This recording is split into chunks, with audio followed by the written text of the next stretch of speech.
Bonjour à tout le monde, donc j'espère que tout le monde a la forme. Je pense que là on est passé les fêtes. Donc j'espère que tout le monde a été sage et qu'il y a eu des jolis cadeaux de Noël. Parce qu'il n'y a pas toujours tout le monde qui est sage. Qu'est-ce qu'il y a? Il est là. Alors que c'est pas normal. Parce qu'on a ça. Et ça c'est quoi? Bon, on a une Mazda. Une Mazda 2 litres 3. Je sais plus le nom, je me rappelle plus. Je sais plus, c'est un nom, les 2 litres 3, le 2 litres 3 turbo. Donc on voit le magnifique intercooleur, le magnifique turbo. Et cette voiture, c'est le même moteur que les Ford, disons. Donc c'est comme sur les RS et les ST, tout ça c'est à peu près le même moteur. Alors, un peu de choses près, bon il y a 2-3 trucs qui changent, comme le collecteur d'admission qui est en alu, l'autre il est en plastique parce que je pense qu'elle est un peu plus vieille que les Ford. Et puis après les japonais, ils préfèrent peut-être mettre de l'alu que du plastique. Maintenant, qu'est-ce qu'elle a cette voiture? Je vais vous faire écouter. Je vais la démarrer, que ça vous entendez déjà le bruit que ça fait.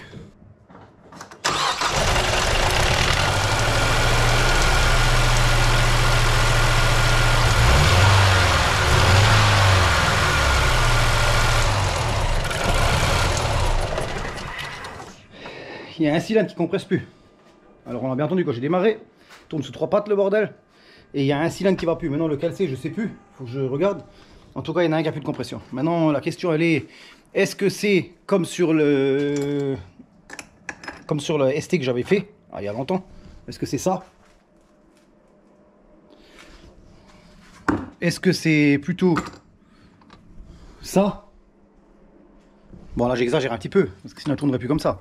Mais c'est un des deux. C'est ou soupape ou piston. Vu que sur le Ford, c'est les pistons, je pense que là, on est sur le même problème. Après, bon, ça peut être une soupape brûlée, ça peut être plein de choses. Là, maintenant, à découvrir. Alors, je vais commencer à démonter tout ce qui est boîte à air. Je vais faire un peu de place. Bon, je vais éviter de parler pour rien pendant que je démonte tout ça. Parce que sinon, j'avance pas. Et il faut que je termine cette voiture. Enfin, que je termine, que je démonte pour commander les pièces. Donc, au travail. On arrête de parler.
Bon, faut quand même que je parle un petit peu, non? Ça fait 2 heures que je démonte pour rien. Mais non, 10 minutes. Bon, le calage, là, il y a un méplat. Bon, évidemment, j'ai pas la bonne clé là. Il faut mettre un méplat dedans là. Je vais vous montrer ça.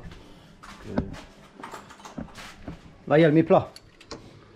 Méplat, et là, il y a l'autre méplat. Tous les deux doivent être droits. Je prends quand même les repères pour démonter parce qu'après, c'est la merde. Et en bas c'est tout bête. Il y a un trou là. Ben, en face du trou, il y a un autre trou. Un trou peut cacher un trou. Et ben, il faut mettre juste une pige dedans. Donc, il doit y avoir une clavette derrière, c'est sûr. Donc, il y a juste à mettre là en face, en haut droit. Et là, maintenant, je vais enlever le cache distri, enlever la poulie d'ampère en bas. Et on va tout sortir. Comme ça, je sais à peu près où j'en suis. Et le piston numéro 1, il est en haut. Donc là, j'ai regardé. Là, j'ai mis un tournevis dedans. Donc là, on est juste et ça colle avec le repère en bas. Donc, c'est juste. Allez, hop.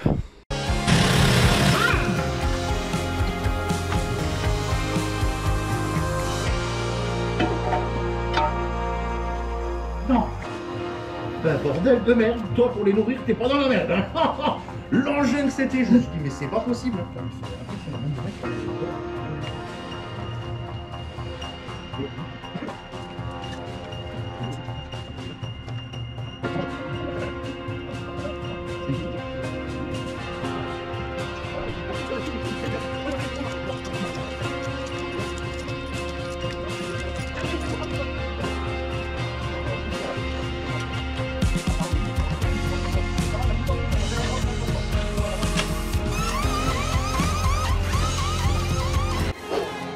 Pit stop.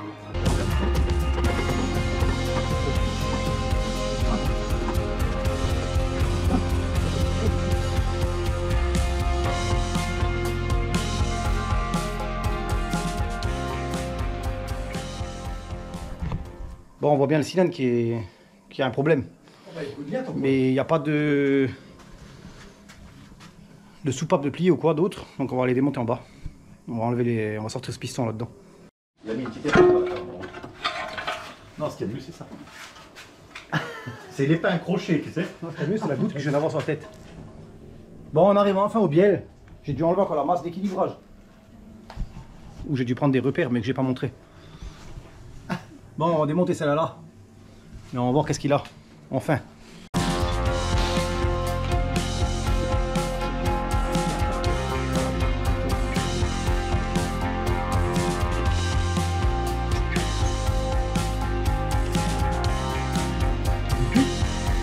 Bon.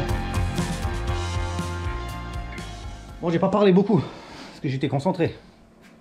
Con aussi, mais centré aussi. Bref. Bon, là, le piston, il a rien.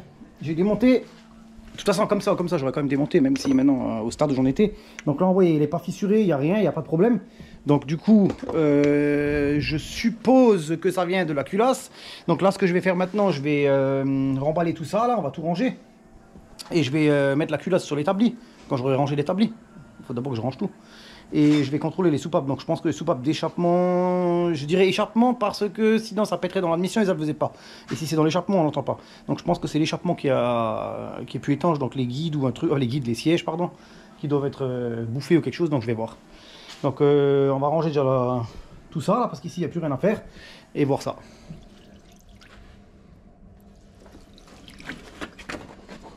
Bon là on voit déjà que c'est ce cylindre là normalement. Et là quand je fais ça, là on voit direct que ça part là.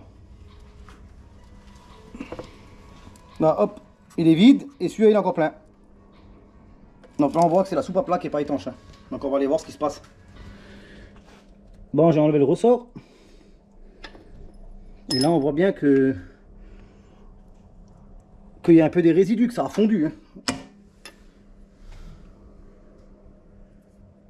Alors là on voit que ouais, là ça risque plus de marcher, c'est sûr. Longtemps après, j'ai remis le piston dedans. J'ai pas filmé. J'ai changé ce genre de choses là. J'ai pas filmé parce qu'il faut que j'aille vite, parce que je suis en retard dans mon boulot. Bon, j'ai réussi à recaler les équilibrages, les masses. Donc là, on voit les repères que j'avais fait. Donc là, les repères, ils correspondent avec le vilo. En fait, quand on bouge tout ça, ben, en fait, ça, si on veut, c'est des arbres d'équilibrage. c'est des arbres d'équilibrage. Et en fait, ils sont là pour les vibrations du moteur. Certains les enlèvent. Certains, ils se disent, oh, pas besoin, on enlève. Mais bon, après, le vilebrequin, il n'est pas équilibré. Et quand il prend des tours, ça vibre. Alors oui, à moins de pièces en mouvement, le moteur, il va être plus réactif. Mais par contre, après, niveau vibration, c'est pas top. Donc là, moi, j'ai tout remonté. J'ai tout resserré. J'ai mis la bielle à sa place. Enfin, tout le piston, les vilos, les coussinets de bielle, tout ça, c'est à sa place de nouveau. Et là, on voit bien.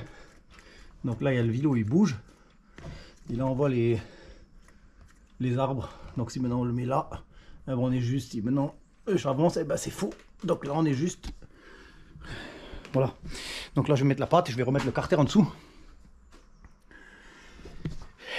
Et après, on va s'attaquer en haut.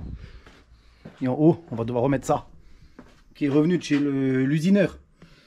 Donc l'usineur, je vous le montrerai.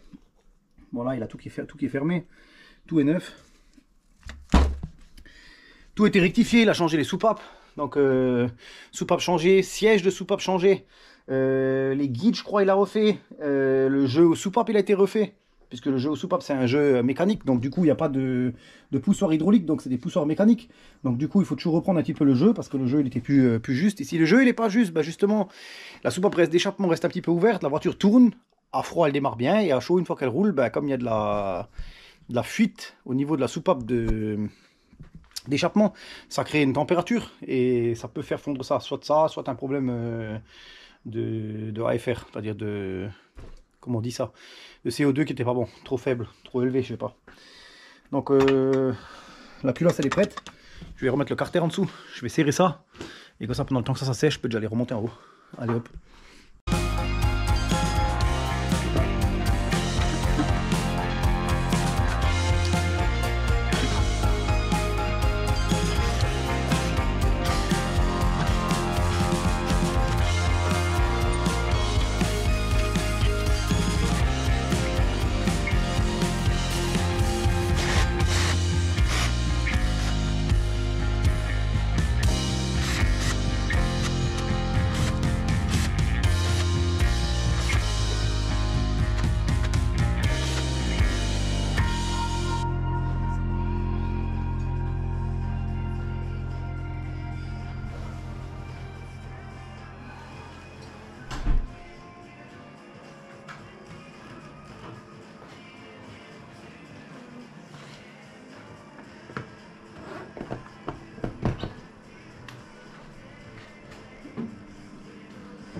Faut que je me coupe les cheveux.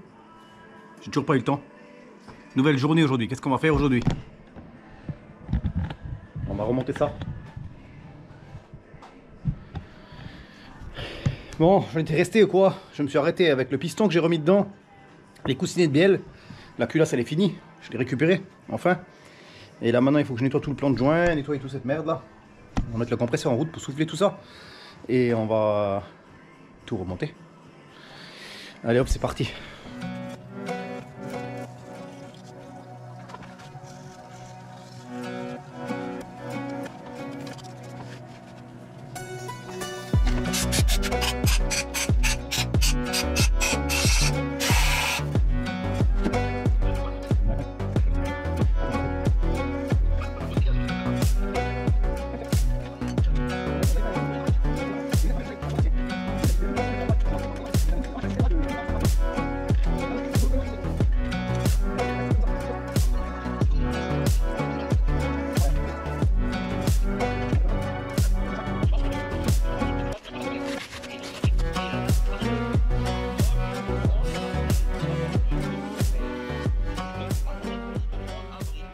Voilà la bête. Bon, comme on a vu, hein, tout est tout neuf. Les soupapes ça a été changé, siège de soupape ça a été changé. Ça a été fait chez un ami à moi sur Saarbrücken. Donc pour ceux qui ne connaissent pas, c'est une ville en Allemagne. Et donc là je vais pouvoir la reposer dessus. J'ai tout nettoyé, plan de joint. Et surtout ce qui est important, ce qui était chiant à faire là-dessus, c'est qu'en fait si on veut les poussoirs, c'est pas des poussoirs... je vais essayer d'en sortir un. C'est pas des poussoirs, comment on appelle ça, hydrauliques. Là on voit il y a un numéro dedans. Donc là on voit c'est 342. Donc c'est des poussoirs mécaniques. Parce que c'est japonaise. Hein. Poussoir mécanique, c'est pour prendre des tours. Et donc on peut pas les inverser. Donc là tout le jeu il a été respecté. C'est ce que je viens de mesurer à l'instant avec la petite cale pour voir. J'ai serré les arbres à cam pour voir si tout était juste. Donc là maintenant le joint de culasse il est propre, les soupapes sont propres, tout est propre, tout a été rectifié. La culasse on a bien vu que ça a été bien rectifié en dessous, hein. Elle est passée à la machine, elle est propre, le plan de joint il est nickel. Hein. Et puis là je vais la rejeter dessus, je vais la poser là-dessus, mettre les vis neuves dedans et remonter tout ce qui est distri. Et après on va commencer à attaquer tout ce qui est pipe à eau, collecteur d'admission, injecteur et toute la merde quoi. Allez hop c'est parti.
La bête est présente.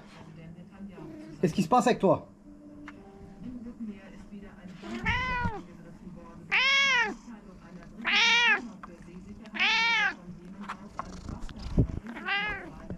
Ah, il a dit bonjour.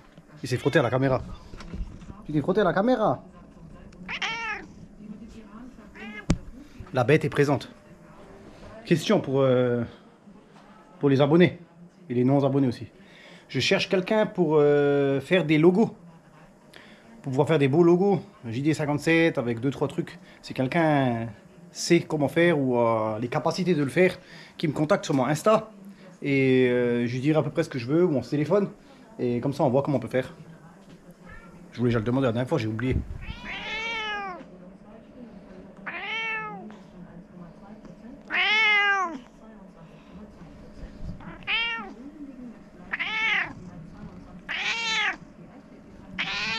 Petit massage. Il râle, hein.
Prochain problème. Ça s'appelle un Nockevel Fachtella. C'est un arbre à cam. T'as les cheveux que j'ai, laisse tomber quoi. C'est un arbre à cam variable. avec un déphasage, ça s'appelle exactement comme ça. Comme mes cheveux, c'est aussi déphasé. Donc là maintenant il y a ça. Maintenant le problème qu'il y a, c'est que j'ai le calage là-haut sur l'arbacam qui bouge pas, il est calé avec la plaque là-haut. Mais il faut le mettre où? Comme ça ou comme ça? Alors ce que moi je vais faire, il faut que je regarde avec la pression d'huile quand il y a... Où c'est qu'il est maintenant ce truc? Je sais pas où je l'ai mis. Ah là. Quand il y a ce truc là, ça là, lui il laisse passer l'huile, donc par le trou là. Il faut que je regarde dans ce trou là, en fait, quand je mets la pression d'huile, si la pièce elle va vers l'avant ou si elle va vers l'arrière. Je vais vous montrer ça.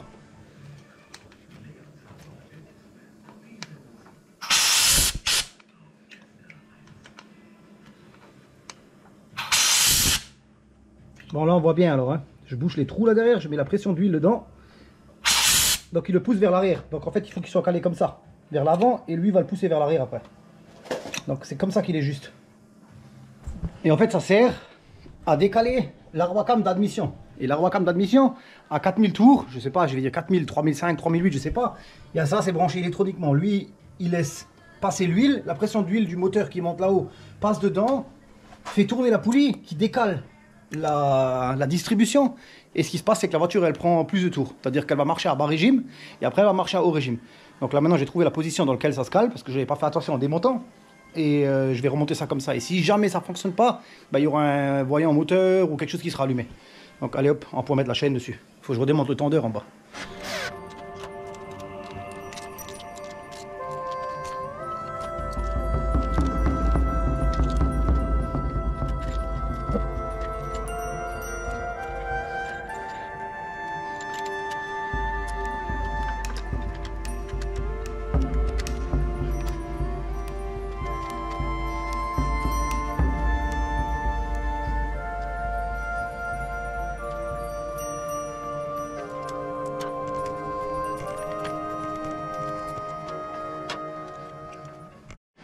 Qu'est-ce que je voulais encore dire? On a bien vu avant, hein. Donc j'ai pas parlé avant, parce que j'ai que filmé. Là, la petite chaîne là, et la petite chaîne là, on a bien vu avant que qu'elle était bien détendue par rapport à la nouvelle, vraiment bien détendue. Donc comme quoi une chaîne de distribution, ça se change. Et là, on voit bien que c'est pas beaucoup plus gros non plus que sur une BM ou autre, alors que on pourrait dire que c'est peut-être plus costaud, mais c'est pas plus costaud, c'est la même chose. C'est la même chaîne, donc c'est pareil. Au niveau diamètre, ça change rien. Allez hop, on continue. Ça, il faut que je trouve où cette pièce-là, elle va. Je vois que ce truc-là, il doit aller quelque part dans un trou dans le bloc, quelque part en bas, pour tenir le vilo. Ça, c'est le PMH, en fait. C'est celui-là qui va en bas. Maintenant, je vais lever, je vais aller chercher en bas où ça va ça. Parce que j'ai aucune notice sur ça. Je dois tout découvrir moi-même. Allez hop. Là, ici, là il y a un trou là, il y a un trou et ça se pose contre la masse à plat. Contre ça. Là ça se pose contre ça à plat là, ça là. Je sais qu'on voit pas grand chose, hein. On doit devant là. Je vais prendre la vis, je vais foutre celle là-bas déjà. Normalement si je prends la vis et je la fous dedans, logiquement on devrait être. Là on voit le truc il sort.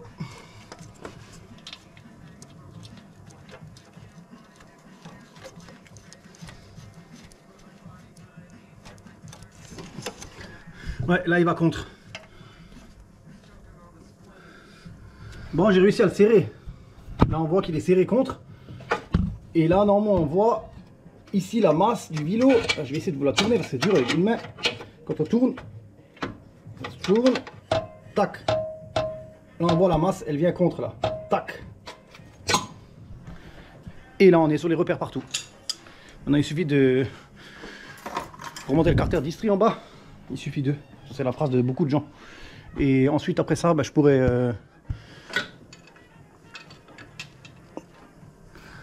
serrer la poulie en bas. Parce que c'est une poulie folle ici. En bas, là, ça bouge. Mais je perds beaucoup de temps. Alors, avant tout, Mahlzeit. Manger.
Bon alors c'est combien pour la distrie?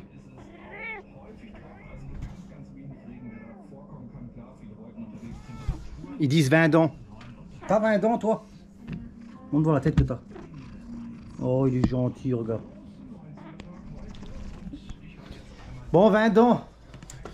Alors si on veut, en haut il y a un creux là.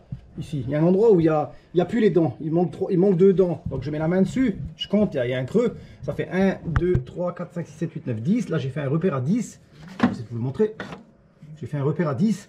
Et après 10, ça fait 11, 12, 13, 14, 15, 16, 17, 18, 19, 20. Et à 20, il doit être au milieu du trait là en fait. Et là on voit, je suis un tout petit peu décalé. Donc il suffit que je dévisse ça un petit peu et je le monte un tout petit peu. Et puis c'est bon. Putain de bordel de merde, quel truc compliqué à caler, c'est un truc de fou ça. Et là on voit, il faut juste que je le monte un tout petit peu. Voilà, là on est pile poil dessus.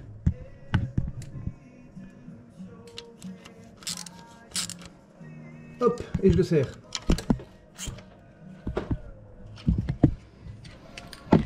Compliqué le truc là, hein, franchement. On va pas faire les choses simples. D'Ivoire, qu'est-ce que t'en penses? C'est compliqué quand même, hein?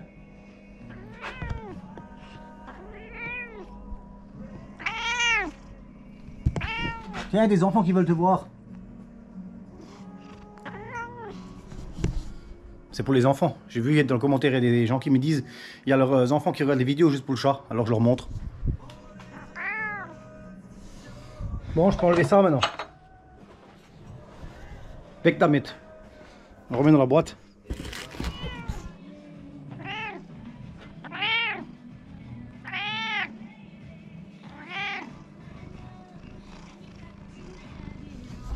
Bon, on va remonter les 2-3 merdes là du côté.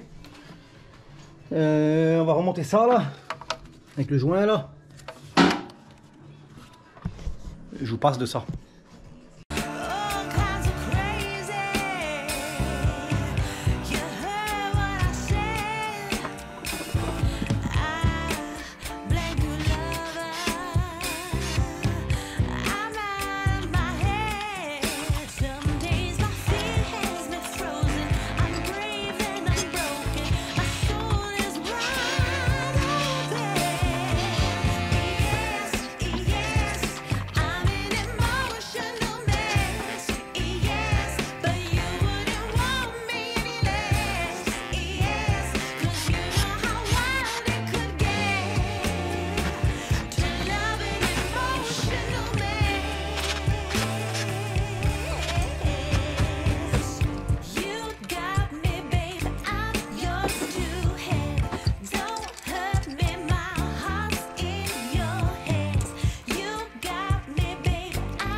Bon, après de longues minutes de bataille avec toute cette merde là, j'ai réussi à tout brancher.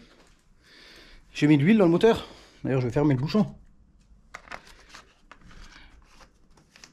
J'ai tourné le moteur à la main. 2 tours, il bloque pas. Il y a de la compression. De l'huile, il n'y en a pas. Faut que j'en mette encore. Je vais encore remplir l'huile encore. Et je vais vous laisser seul devant. Et je vais voir si ça tourne au démarreur déjà.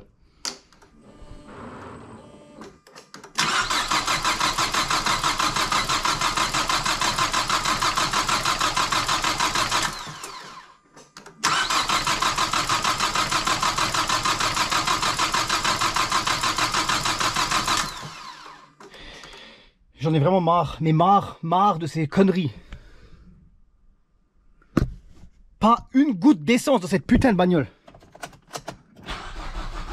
Comment tu veux que je redémarre ça?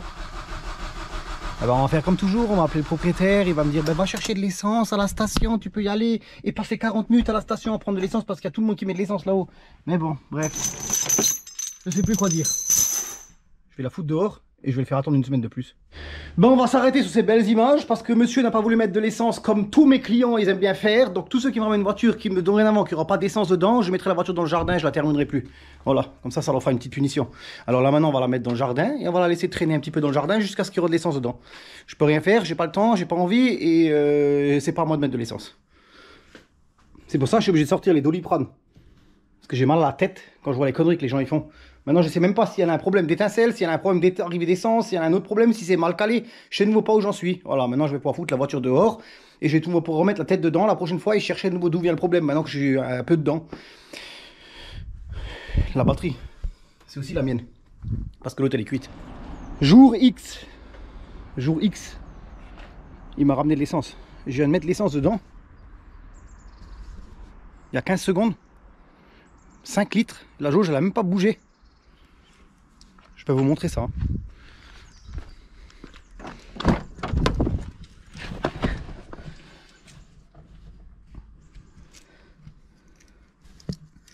Hop là. La jauge elle bouge même pas.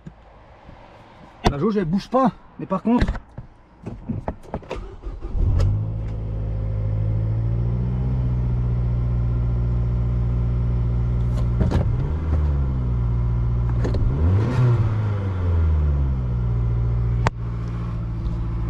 sans essence, ça ne peut pas démarrer.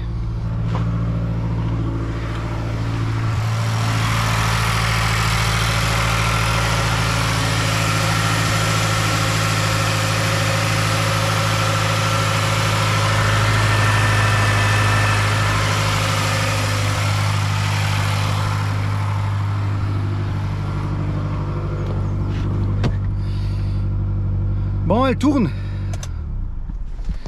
Il reste les niveaux d'eau. Fixer un peu le radiateur d'air. Aller faire un tour que je peux pas parce qu'il n'y a pas d'essence.